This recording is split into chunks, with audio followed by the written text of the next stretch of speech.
प्यारे बच्चों, आज हम क्लास 10th का बिहार बोर्ड के लिए एक क्वेश्चन आपको मैं बताने जा रहा हूँ। अगर इसको करते हैं तो ये क्वेश्चन यूक्लिड विभाजन से आपको एक क्वेश्चन पूछता है जो आपको बिहार बोर्ड का जो पेपर आने वाला है उसमें आपको ये दो नंबर का ही क्वेश्चन रहता है, लेकिन ये बहुत आसान क्वेश्चन है। अगर इसको आप देख लेते हैं तो आपका रिवाइज हो जाएगा। ठीक है, तो चलिए, ये दिया हुआ है यूक्लिड विभाजन एल्गोरिथम का प्रयोग करके 1651 तथा 2032 का मौसा निकाले।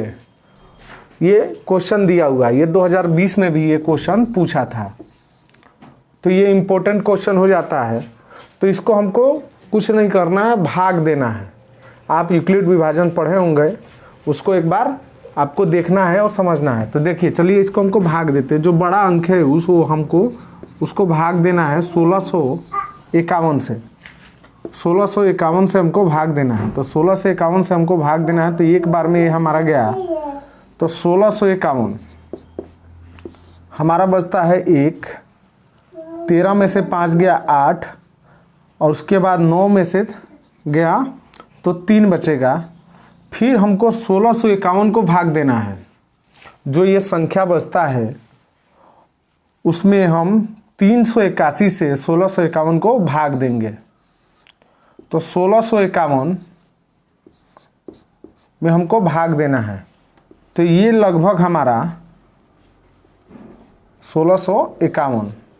इस वीडियो को छोटा वीडियो, शॉर्ट वीडियो अगर आप देखेंगे तो मैं मानता हूं कि आपको ये क्वेश्चन समझ में आ जाएगा, जो आपके एग्जाम के बोर्ड एग्जाम में बहुत ही हेल्पफुल करेगा। ठीक है, तो इसको आप देखिए।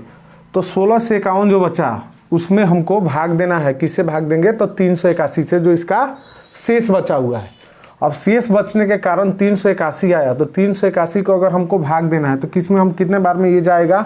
तो इसको आप देखिए कितने बार में अगर ये जाएगा तो इसको हमको मान कर चलिए। तो ये आपको देखना पड़ेगा। तो हम 4 से गुणा करते हैं। 381 इंटू 4, उसके बाद 32, 2, 12 और 3, 12 और 3 हमारा हो जाएगा 15। तो ये 4 भाग में अगर हम भाग दे रहे हैं तो कितना बोल रहा है? 1524 आ रहा है। 1524 आ रहा है। 11 में से 4 गया, कितना बचा? 7। फिर ये 14 हो गया, तो 14 में से 2 गया, 4 हो गया। तो 4 में से 2 गया तो 2 बचा, और ये 1 बचेगा। 1 बचेगा तो 1 में 5 में से 6 में से 5 गया तो 1 बचेगा। फिर ये जो शेष आया है 381, इसको हमको फिर से भाग देना है। कहाँ तक हमको भाग देना रहता है ये भी आप यूक्लिड विभाजन में पढ़ चुके होंगे, जहाँ तक हमारा 0 ना आ जाए। ठीक है, एक पूरा हमारा कट ना जाए। तो हमको 381 को भाग देना है। देखिए कटता है क्या। तो ये अगर हम आपको देखेंगे तो इसको आप गुणा कीजिए। 127 में अगर हम 5 से गुणा करते हैं, या किससे गुणा करेंगे? 6 से। कितने से आएगा? 1 है लास्ट में, तो इसको आपको गुणा करना, आपको देखना पड़ेगा। तो ये अगर आप देखेंगे तो 3 से गुणा करके आप देखिए। तो 3 से गुणा करेंगे तो 17 के 21, हाथ में 2, 3 6, 3 दूना 6 और 1 बचा 6 और 2 8 और 3 एकम 3। तो ये हमारा 3 बार में पूरा कट जा रहा है। 3 बार में हमारा 381 कट जा रहा है। तो 381 अगर ये हमारा हो जाएगा तो लास्ट में लिखेंगे अतः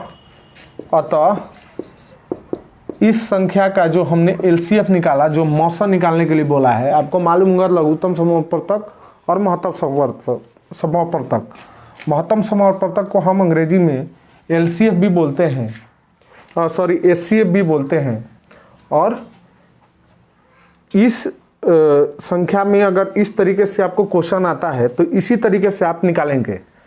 जो आपका जो छोटा संख्या होगा उसको बड़ी संख्या को भाग देना रहता है। जो शेष बचेगा, और जिस संख्या को आपने भाग दिया है उस संख्या को फिर से भाग देंगे। जो बचेगा उसको भाग देते देते आना है।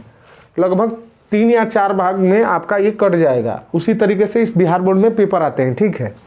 अगर इस तरीके से अगर क्वेश्चन आता है तो अगर लिखेंगे अतः हमारा मौसा हमारा कितना हुआ 127, ये लास्ट में आपको लिख कर आना ही आना है, ऐसे ही नहीं कर देना है। अगर ये लिख देते हैं तो आपका ये 2 नंबर मैथ्स में मिल जाएंगे, 2 नंबर आपके मैथ्स में मिल जाएंगे। तो ये होता है आपका यूक्लिड विभाजन का एल्गोरिथम का प्रयोग करके जो आपने निकाला है, उस तरीके से ये क्वेश्चन आपका बनता है। आशा करता हूँ कि इसको आप देखकर समझ पाए होंगे। इसको 1-2 बार देखेंगे तो आपको समझ में आ जाएगा। चलिए इस वीडियो को हम यहीं समाप्त करते हैं। देखने और सुनने के लिए धन्यवाद। नमस्कार। अगले वीडियो में फिर से मुलाकात होगी।